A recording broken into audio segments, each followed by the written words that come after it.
Imagine you're sitting around a fire. It's night. The smoke is thick and bitter, and it stings your eyes. You could move away, but you don't. You stay. Because something about that smoke, something about breathing it in, makes you feel different, calmer, more alert, more alive. Now, here's the question. When did humans first realize that smoke could do this to us? And more importantly, why did we decide that feeling was worth the coughing, the burnt lungs, and the constant need to come back for more? The answer takes us back further than you'd think, and it's way stranger than you'd expect. For most of human history, fire was about survival. It was about cooking food so your stomach could actually digest it. It was about staying warm when the temperature dropped below freezing and hypothermia meant death. It was about keeping predators away. Fire was a tool, a necessity. But around 5,000 years ago, something shifted. Humans started doing something deliberate with smoke, not because they had to, because they wanted to. The earliest evidence comes from Central Asia and the Middle East.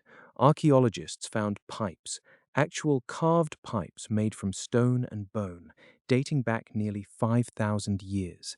These weren't accidents. These weren't leftover hunting tools repurposed for something else. They were designed. They were specifically made to smoke something. And what were they smoking? Probably cannabis, probably opium poppies, probably a mix of herbs and plants that we'll never fully identify because the plants themselves didn't survive. But here's what's fascinating. These early smokers weren't just curious, they were ritualistic about it. We found these pipes in burial sites. They were placed carefully next to the dead, like they mattered, like they meant something spiritually. So smoking didn't start as a casual habit, it started as a ceremony. Now, fast forward a few thousand years, around 2,000 years ago, in South America, something else is happening. The Aztecs and other Mesoamerican cultures are smoking tobacco, but again, it's not casual, it's ritualistic. Priests are using tobacco smoke in religious ceremonies. Warriors are smoking it before battle. Shamans are using it to enter altered states of consciousness during healing rituals. This wasn't recreation. This was medicine. This was spirituality. This was power.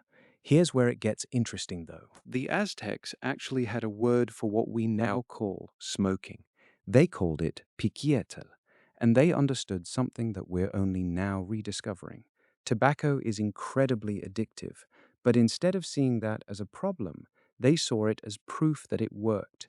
The fact that you wanted more, the fact that you craved it, the fact that your body demanded it, that meant it was real. That meant it was effective. But tobacco was confined to the Americas. The Old World had no idea it existed. Meanwhile, in Europe and Asia and Africa, people were smoking other things: opium, cannabis, myrrh, frankincense, herbs we don't even have names for anymore. Every culture had its own smoke, its own ritual, its own reason for why breathing in plant fumes was worth the damage it caused. And that's the real question, isn't it? Why? Why would humans knowingly damage their lungs? Why would we develop a dependency on something that makes us cough and wheeze and eventually kills us? The answer is complicated, and it starts with how our brains work. When you inhale smoke from certain plants, you're introducing chemicals directly into your bloodstream. Your lungs are essentially a superhighway to your brain. Those chemicals cross the blood-brain barrier in seconds, and they change how you feel. They change how you think. Some of them relax you, some of them stimulate you, some of them make you see and feel things that aren't there. And once your brain experiences that, it wants it again and again and again. For ancient humans, this was revolutionary. Before pharmaceuticals, before modern medicine, before we even understood chemistry, smoking was one of the few reliable ways to alter your consciousness, to treat pain, to calm anxiety, to experience something beyond your normal waking state.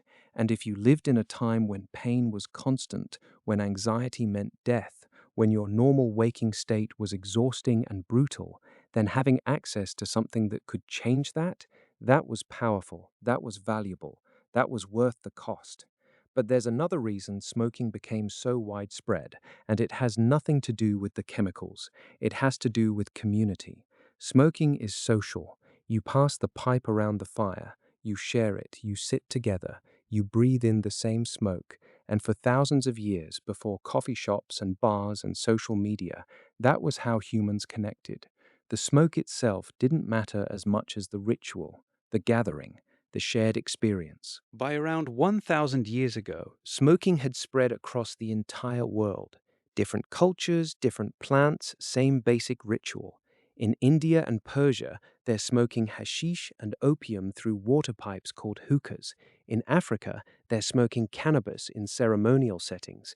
In Europe, they're using tobacco in spiritual practices decades before Columbus even reaches the Americas. It's everywhere. Because humans, it turns out, universally want to smoke things. And then something changed. When European explorers reached the Americas and discovered tobacco, everything shifted. Tobacco was different from what Europeans were already smoking. It was stronger, it was more reliable, it was more addictive, and it was portable. You could grow it, you could trade it, you could mass produce it. Within 100 years of Columbus reaching the New World, tobacco had spread to every corner of the globe. Kings were smoking it, philosophers were debating it, doctors were prescribing it as medicine.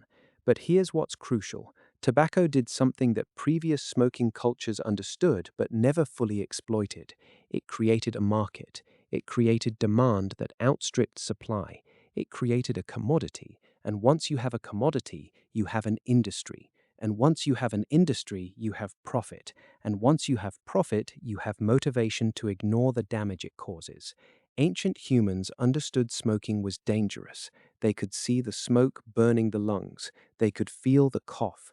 They could watch people die from prolonged exposure, but they accepted it as a trade-off. The benefits outweighed the costs.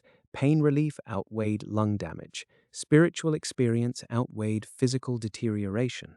Community outweighed health risks. We, on the other hand, knew for decades that smoking tobacco caused cancer. Decades. And we ignored it. We marketed it. We glamorized it. We sold it to children. We knew the exact mechanisms of how it damaged our bodies, and we did it anyway. The ancient world smoked for meaning. We smoked for profit. So when did ancient humans start smoking?